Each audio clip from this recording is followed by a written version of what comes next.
The thing that bothered me the most was that the big guys for Team USA just did not show up last night. And they didn't rise to the occasion.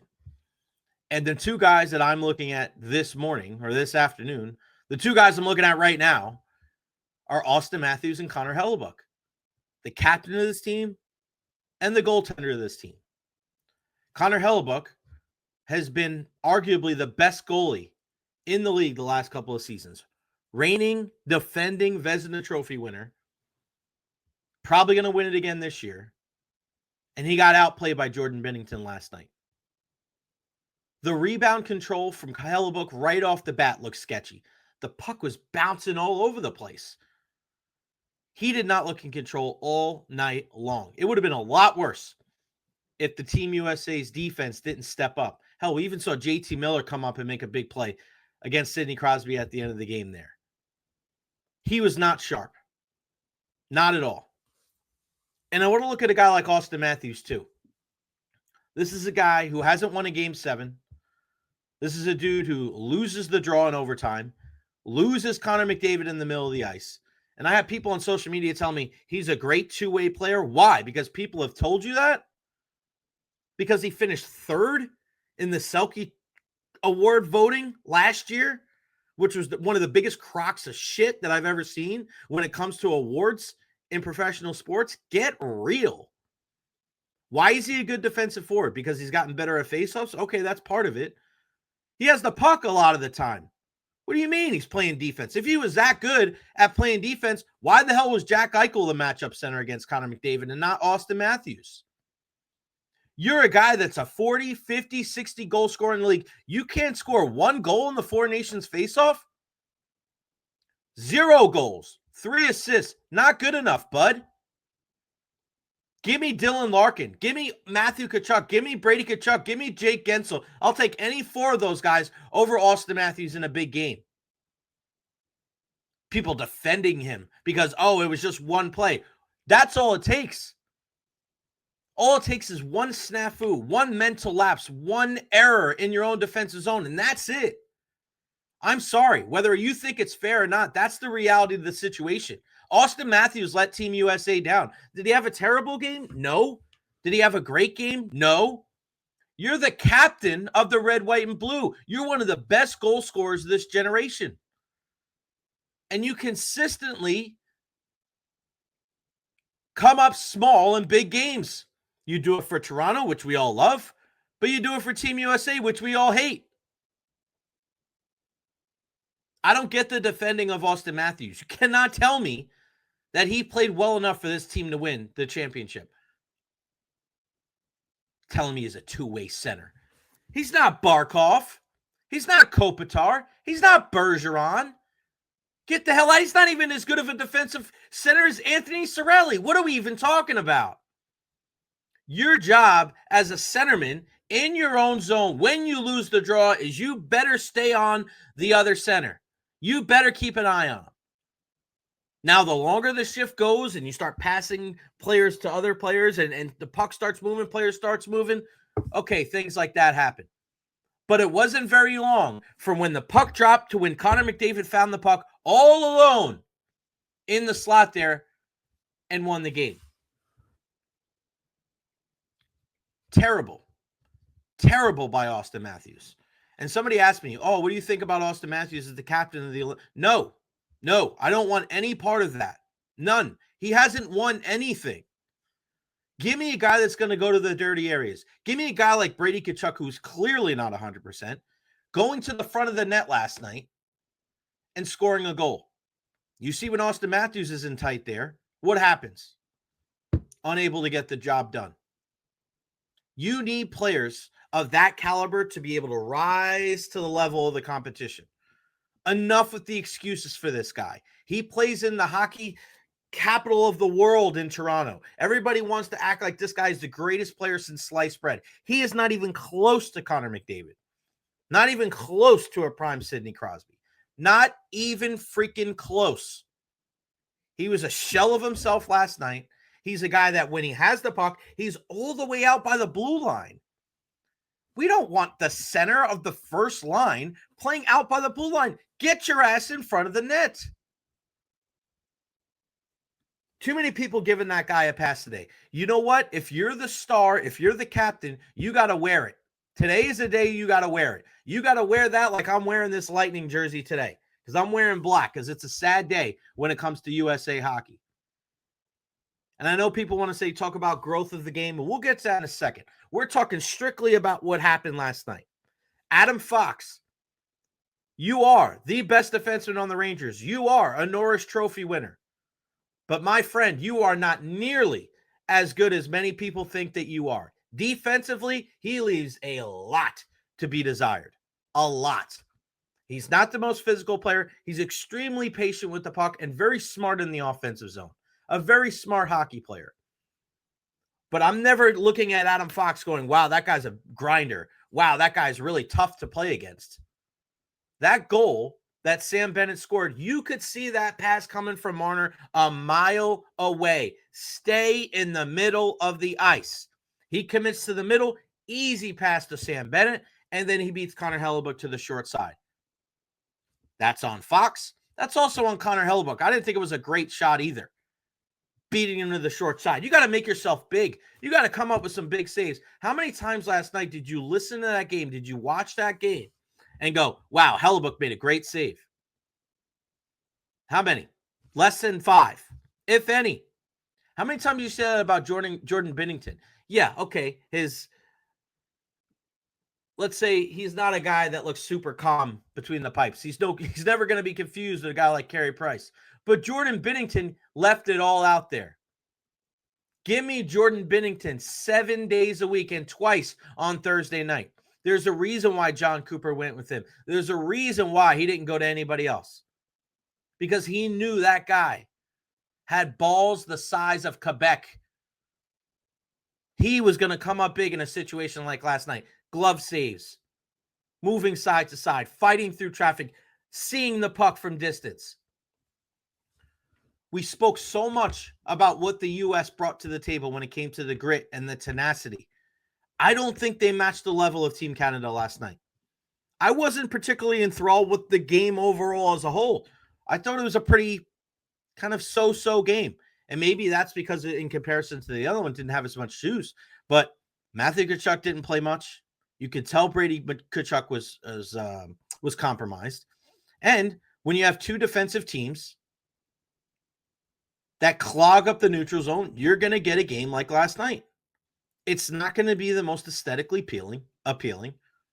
And you got to grind it out. And whether it was McAvoy's absence, whether they didn't have the same kind of fight with the juices flowing after the 3 dust-ups there in the first 9 seconds, whether it was playing at home, because, when you play on the road, there's a little bit of that us against the world mentality.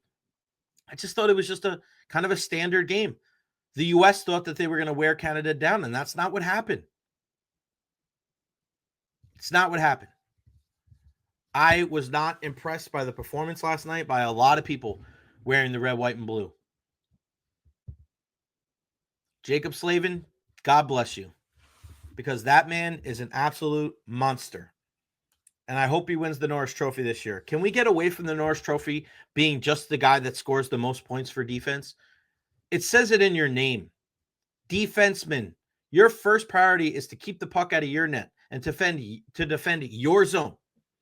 You cannot tell me that there is a better defender in the National Hockey League than Jacob Slavin. Don't argue with a wall. Cale Makar is the most athletically gifted and talented offensive defenseman. And, of course, most years he's going to get the nod for the Norris Trophy because that somehow is the way it's kind of shaping, and that's the direction that we've gone.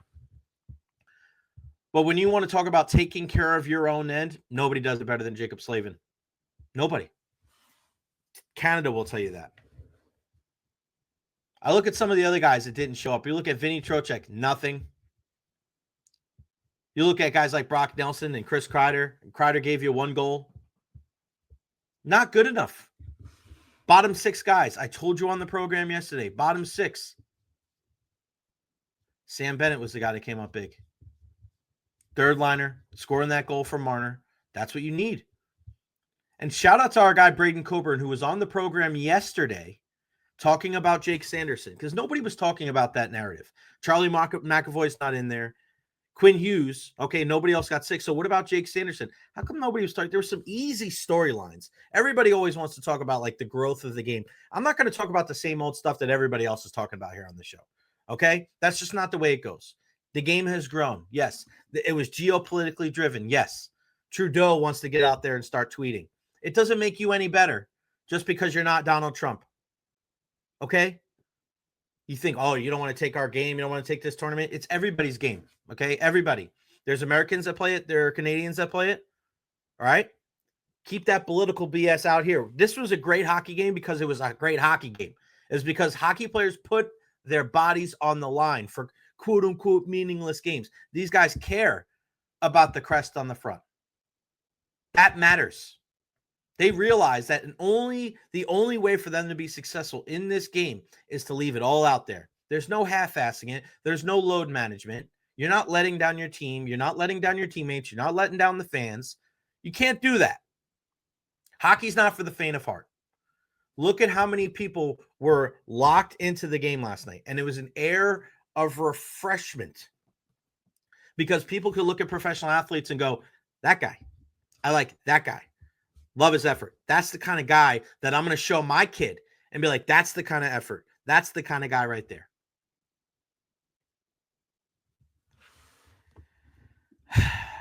That was a tournament that the USA had every chance to win.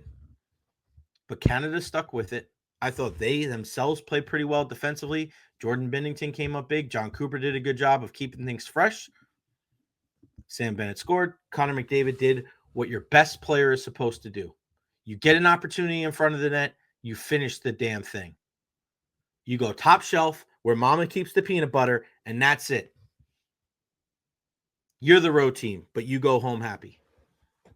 Too many excuses for why this didn't work or why that didn't work. You got to go out there and play the game. And USA, the team USA, was not good enough. It wasn't. So that's what I had to say about the game in particular. Okay. We talk about growth of the game. I thought it was fantastic. Okay. When you look at how many people, and shout out to PK Subban doing, I said it last night, he was doing the Lord's work the last couple of days, going on ESPN and pretty much browbeating anybody that was on the panel with him when they're asking what was so great about this, what's so great about the NHL, which is kind of ironic that he has to go on the morning shows and talk about this when ESPN has TV rights to hockey. You see all the games on ESPN Plus, ESPN, and ABC, and PK Subban has to go on and let everybody know the reason why less and less people are tuning into basketball and why people that aren't even hockey fans are just encapsulated with what happened in the Four Nations face-off. And he articulated some of the same things that I just said, leaving it all out there, never taking an off day, the hardest trophy to win in sports, the best game to watch live. I mean, just think about all of these different cliches that people say when they talk about hockey.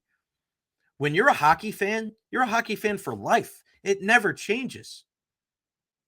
Even if your team sucks, you could go to the game and it's fun as hell to watch because it could be a fight. It could be a goal. It's the speed. It's the size. It's the strength. It's the skill. The fact that these guys can do all those things while skating on skates is just crazy to me. Yeah, you got to be able to stick handle. You got to be able to be tough. You got to be able to pass the puck. You got to be able to win faceoffs. If you're a goalie, you got to do all this different stuff. But you got to do it on skates. You're not doing it on your feet. You're not wearing shoes. You're not wearing cleats out there. You're wearing skates on ice. Unforgiving ice. The game has grown, and I think it will help the future. And I think it will help when we come to the Olympics. But I hope imminently it helps the National Hockey League. I'm hoping that it helps the regular season and the postseason and get more people invested into what's going on. I think it's crazy. And the National Hockey League did not do their teams a service by making a game for tomorrow at 12:30. Minnesota and Detroit play at 12:30 tomorrow. What is the need for that? If you have to play Saturday, fine. Play everybody at night. Tomorrow is not one of those days you're worried about staggering games. You're worried about these guys that just left it all out there in a competition representing their country not being able to perform for their team as we get closer and closer to the postseason. Got to make smarter decisions when it comes to that. Every single game tomorrow should be at 7 or 8 o'clock. And whatever time zone. If you're playing out west, 7 o'clock out there. So 10 o'clock our time, 7 o'clock out there. 12:30 tomorrow. Wow. Lightning play Sunday night, 6 o'clock at Amalie Arena against the Seattle Kraken. They got a back-to-back, belly-to-belly. Panthers and Lightning. That ain't going to be easy for them. But I look at all of the attention, all of the focus of this tournament, and there's no way that you can look at it and say, oh, this was a bad thing. Not at all. And it's my favorite sport, so I'm happy. I think it's a good thing. And the fact that I'm still mad about it, the fact that I'm still pissed that Team USA lost, that means they did something right. Because it made an indelible impression on people that are diehard hockey fans and newcomers. That's what you want. That is the draw when it comes to sports. Sports at the ultimate level, sports that really bring in eyeballs and bring in cash, are the ones that can attract the diehard fan and attract the casual fan. That's why you see when boxing is big and when UFC has big fights and when they have big fighters and people want to tune in. You may not know a guy like Brock Lesnar. You may not be a big UFC fan, but when Brock Lesnar fought, you're like, I'm watching that. Conor McGregor, Ronda Rousey, John Jones, Mike Tyson, right? Think about those kind of things. When those guys were involved with combat sports in their prime, you didn't have to be a diehard fan. You were just a casual and you would still tune in. You would go to a party with the fight on, what have you. Same thing with football. Obviously, the pinnacle with the Super Bowl. But even big-time football games, you'll go or you'll watch because it's the most popular sport in this country. Whether you're a diehard fan, whether you're a person that loves gambling, a person that loves fantasy, a person that just loves sports as a whole, or you're just a person that enjoys the game. You don't have that much with hockey. You have the diehards. You have the people that, are season ticket holders. You get people that go to a handful of games every year. A person that moved from a traditional hockey market to a Tampa, to other places in the United States that love their hockey, and they'll find whatever it takes. They'll do whatever it takes. They'll find whatever method to go watch their sport. But now you have something like the Four Nations Face-Off. Now you're bringing in some casuals. Now people go, that McDavid guy's really good, huh? Yeah, go check him out. He's going to be at Amalie Arena then. Man, the Kachucks, they're pretty badass. Yeah, go check them out when they're at Amalie Arena next time against the Tampa Bay Lightning. Because you think that rivalry between Matthew Tkachuk and Brandon Hagel is over? No, sir. No, sir. That has just started. And when you look at the Lightning and Panthers, you want to talk about taking a rivalry to a next level. What you have to do is face off in the playoffs. What you need is for both teams to be good. And you need both teams to have success. And you need little kind of intermittent rivalries and intermittent jabs at each other and intermittent kind of back and forths. And I don't like you because of this. I hate you because of this. The next time that the Lightning and Panthers square off is March 3rd. It's a Monday night down in South Florida against the Panthers. And then the next time that the Panthers return to Amalie to take on the Lightning is, actually in April 15th, tax day. What a night that's going to be. Circle that one on the calendar. April 15th, Amalie Arena, Panthers and Lightning. The gloves will probably get dropped off there. Drop the gloves one more time. Shout out to our guy Dolan. Happy Friday, Jay and everyone. I was pissed last night. Matthew should have ended it. Yeah, I mean, listen, when you are the captain of the team, you got to wear that. And you got to put the team on your back. You got to go out there and say, I am not going to stop until I lead my team to victory. Whether that's with a big hit, whether that's with an assist, whether that's a game-saving block in front of your own net, or scoring a freaking goal. I don't understand why he gets a pass. He does not get a pass. He's one of, if not the best goal scorer currently in the National Hockey League, in the world. He had 0 goals in 3 games. If he's not going to score goals, who is? Who scored last night for Team USA? Brady Tkachuk and Jake Sanderson, 2 Senators. Ottawa, man, they must have loved posting that on their social media, huh? All their Canadian fans watching a couple Americans score. So overall, was the Four Nations a success? Yes. For Team USA, maybe. I don't know for Team USA, because for them, and there's only 4 teams, one is a winner and the rest are losers. I don't like consolation prizes. I don't like silver linings. When we're just talking about Team USA and what they did or what they didn't do, they came up short. And it's going to sting for a while. It's going to sting because their best players didn't play their best when the lights shined and shone the brightest.